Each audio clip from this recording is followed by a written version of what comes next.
दोस्तों नमस्कार। मैं आपका दोस्त विशु शंकर द्विवेदी।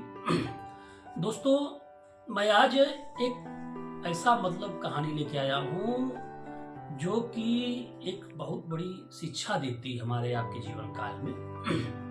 और वो शिक्षा कहानी में कुछ ऐसी है, चाहे जो गृहस्थ धर्म में रहने वाले हो, चाहे वानप्रस्थ और संन्यास वाले हो, खास तौर पे हालांकि इसमें ब्रह्मचर्य को छोड़ा के ब्रह्मचर्य वाले हो, ठीक है। दोस्तों कहने ये इसमें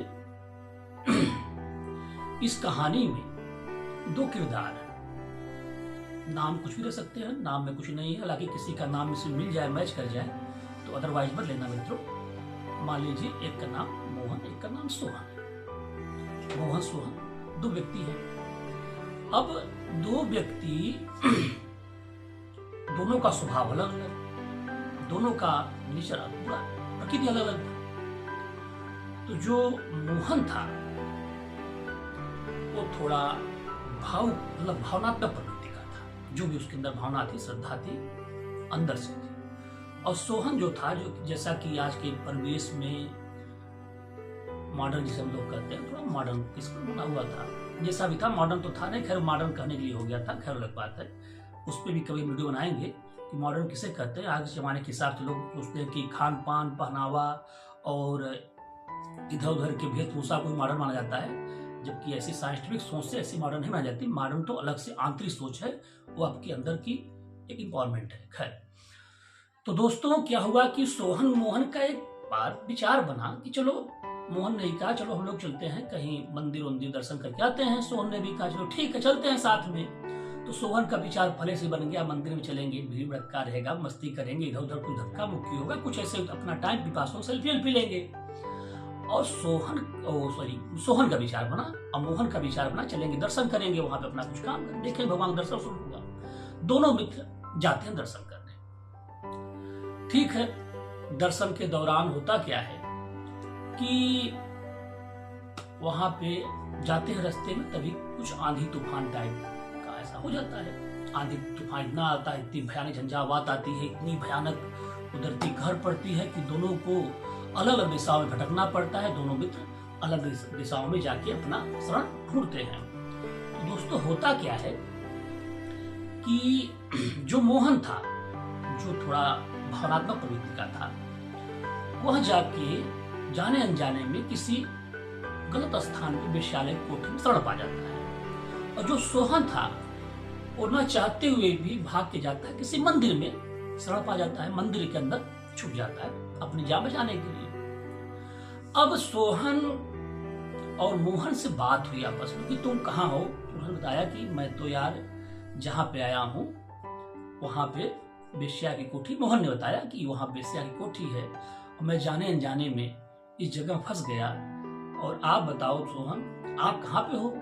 सोहन ने कहा अरे यार तुम तो सही जगह पहुंच गए, अरे मैं तो मंदिर में आ गया यार, तुम्हारा तो बल्ले बल्ले है, तुम्हारा क्या कहा जाए, तुम तो अच्छे स्थान पे हो। मोहन ने कहा अरे यार क्या बात कर रहे हो, तुम्हारा तो जिंदगी धन्य हो गया कि भगवान ने आपको शरण दिया, भगवान के आप स्थान पे हो, तो तुम्हारा तो भाग्य बताइए कितना अच्छा रहा होगा, कितना पूर्व जन्म तुम्हारा अच्छा कर्म था या जो भी रहा उस जन्म का, तो आपको मिला कि अच्छे कर्म वाले थे कि आप मंदिर में शरण पाए। मैं दुर्भाग्यशाली हूँ, मैं यहाँ पे हूँ, क्या करें, अपने आप को कोसने लगा मोहन किस तरीके से। अब सोहन अपने आप कोसने लगा कि मैं क्या बताऊं, यहाँ मंदिर में घंटे की नाद, पूजा पाठ, आरती, भजन और क्या क्या हो रहा है। अब मैं यहाँ पे पड़ा हूँ और जो सोहन है वहां पे तो मौज कर रहा होगा, वहां पे ऐसे होगा वैसे होगा। तो मोहन जो है मौज कर रहा है। तो सोहन सोचता है कि क्यों न मैं मोहन के पास जाके पहुंचूं और मोहन के पास पहुंच के मैं वहां पे जाऊं, कुछ आनंद लूं, उस सांसारिक आनंद को तृप्त करूं अपने मन को। इस तरीके से सोहन मंदिर से निकलकर मोहन के लिए, जहां मोहन शरण लिया था, जहां मोहन छुपा हुआ था, उस रास्ते की ओर सोहन बढ़ा। उधर से मोहन भी सोचा कि मैं क्यों न यहाँ से निकलकर, इस स्थान पे मैं फंस चुका हूँ, मैं यहाँ से निकलकर किसी तरीके से जाके मंदिर में शरणागति को प्राप्त हूँ, कम से कम थोड़ा बहुत भगवान का जो भी रात बीतेगा यहाँ पे तो भगवान के शरण में बीते, जो समय हमारा जाए थोड़ा बहुत कीर्तन भजन आनंद में बीते भगवान के। और हो सकेगा तो भगवान का प्रसाद भी कुछ मिलेगा। यहाँ पे तो नाना प्रकार के लोग, अच्छे बुरे, पता नहीं कितने लोग आ रहे हैं, समझ नहीं आ रहा है। इस तरीके से वो मोहन भी वहां से चला। अब दोनों अपने अपने स्थान को परिवर्तन कर दिए। उधर से सोहन चला मंदिर से, उधर से मोहन चला।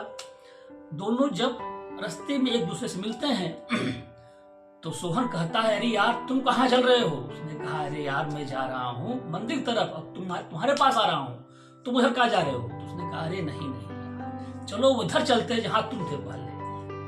मोहन लाख समझाने लगा, सोहन नहीं मान रहा था। होता क्या है कि दोनों एक दूसरे रास्ते में पकड़ लेते हैं चलने के लिए, उधर कहता है उधर कहता है। इस तरीके से अचानक अकस्मात आकाशीय बिजली गिरती है। आकाशीय बिजली गिरने पर दोनों की उसी जगह मृत्यु हो जाती है, प्राणांत हो जाता है। अब यमराज के दूत और देवदूत आते हैं। देवदूत आते हैं तो कहते हैं चलो ऐसा है कि मोहन को बैठाने लगे। जैसा हम लोग जानते हैं कि देवदूत के विषय में जाना जाता है कि कम से कम अच्छा आसन होगा, कोई अच्छे से मतलब उसमें विमान होगा, अच्छे से आवा भगत प्रेम व्यवहार मोहन साथ होने लगा। सोहन को बुरा लगा कि मुझे तो काल के दूत यमदूत आए हैं और यमदूत सता रहे हैं, मार रहे हैं, डर और भय सब दिखा रहे हैं। सोहन ने कहा, मेरे साथ भेदभाव क्यों? मैं एक दूसरे का मित्र, हम दोनों हैं, हम दोनों साथ में आए। ये तो स्थान गलत चयन करके आया, मैं स्थान में भी सही था, और बताइए इतना बड़ा भेदभाव क्यों? तो देवदूतों ने बोला, भेदभाव आपने किया। दरअसल आप मंदिर में थे, पूरी बात सही है, और वह गलत स्थान पे था, वही बात सही है, लेकिन उसकी भावनात्मक सोच जो थी, उसकी भावना जो थी, उसकी श्रद्धा विश्वास जो था, वो बार बार मंदिर की तरफ था। बार बार उसका भाव आकृष्ट मंदिर की तरफ हो रहा था। कहीं न कहीं देखा जाए तो वो भजनालीन था। वो था भले गलत स्थान पे मोहन, लेकिन उसकी सोच बार बार मंदिर की दिशा की ओर था। बार बार उसकी भावनात्मक सोच, उसका मन, उसकी प्रवृत्ति, उसकी इच्छा, उसकी पूरी इंद्रियां बार बार मंदिर की ओर भाग रही थी, और आपका शरीर से मंदिर में था। आप आंतरिक दृष्टिकोण से आपकी भावना, आपकी सोच और पूरी बौद्धिक एनर्जी आपकी बार बार उधर भाग रही थी, गलत दिशा की ओर। तो प्राणांत होने पर ये नहीं देखा जाएगा कि शरीर कहाँ था, आप दोनों के भावों को देखा जाता है। तो जाकर रही भावना जैसे प्रभु गति देखी जैसे। तो आपकी भावना जैसी थी, उसी भावना के हिसाब से आपको शरीर मिलेगा, उसी भावना के हिसाब से आपको गति मिलेगा। अब सोहन को महसूस हुआ कि मुझसे बहुत बड़ी गलती हुई। अब मोहन इसी तरीके से फिर जैसा भी रहा, उसमें कहानी में दोनों को अपने अपने स्थान पर जाना पड़ा, दोनों को अपने अपने स्थान के हिसाब से हिसाब करना पड़ा। तो दोस्तों, इस कहानी से हमको आपको जो शिक्षा मिलती है, यही मिलती है कि स्थान विशेष बहुत महत्व नहीं रखता।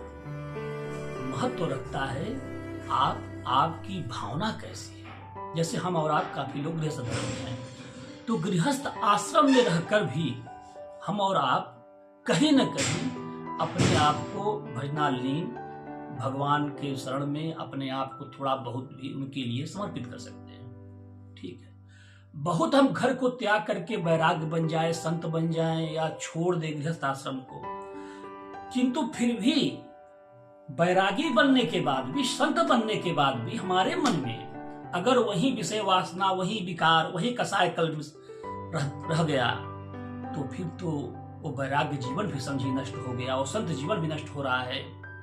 खास तौर पे हम और आप देख रहे हैं नाना प्रकार के जो आजकल युगी हमारे संत, हालांकि उन सब संतों को नमस्कार कर रहा हूँ, किसी प्रकार के संतों में हमारा कोई पटाक्षेप नहीं है, किसी आलोचना नहीं है, लेकिन कहीं न कहीं हमें आपको भी शर्मिंदगी उठानी पड़ती है। और ऐसा नहीं कि मैं सिर्फ एक मतलब कि सनातन संस्कृति, सनातन संत के विषय में कर रहा हूँ, हर धर्म के विषय में ऐसे संत और ऐसे लोग दिखाई पड़ रहे हैं, चाहे जो भी मौलवी, पादरी, चाहे जो भी संत में नहीं जानता जो भी हो, लेकिन हम और आप समाज में देख रहे हैं कि कहीं न कहीं वेशभूषा उनका बनाया हुआ है, लेकिन दैनी दशा उनकी गृहस्थ वालों से भी है।